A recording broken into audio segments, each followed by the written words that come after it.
Let's start with crude tensions first, and there are lots of it between Iran and the West, and that continues to dominate the sentiment. Quite a volatile session today. The Brent crude has come off its 9-month highs, but near $125 even at this point in time. It's NYMEX that has seen major movement, trading near $110 per barrel mark. So what next for crude prices? Are we going to see a massive surge, or this price jump is just temporary? To answer these questions, let's go across to Jonathan Barratt. He's CEO, BarrattBulletin.com, and he joins us from Sydney. Jonathan, hi, welcome to the show. How critical do you see the Iran issue and its impact on the prices, and are there other factors in the play as well? I think it's a very critical time, I think, for the market.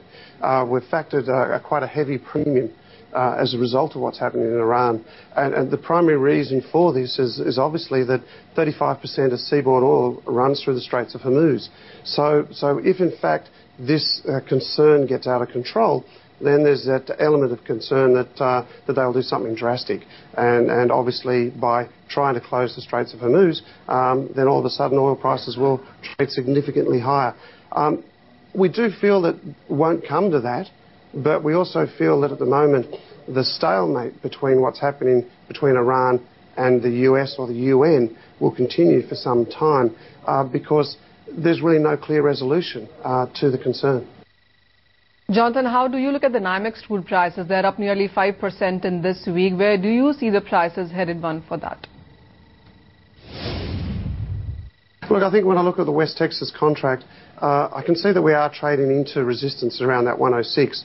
And I'd like to see a correction because of, I guess, the concerns that we do have in Europe as well, that will the effects of the debt relief actually filter through to positiveness and demand for oil?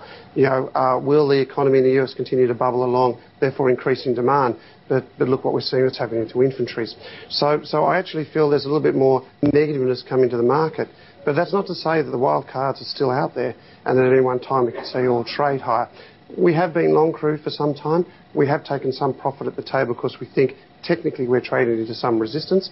And I think if we start to get a little bit of flow in terms of, you know, the stalemate's under control, aspects of the US economy perhaps not as strong, Chinese relief is there, but perhaps not all, then we could see a correction. But overall, we actually feel that the prices for crude will remain relatively strong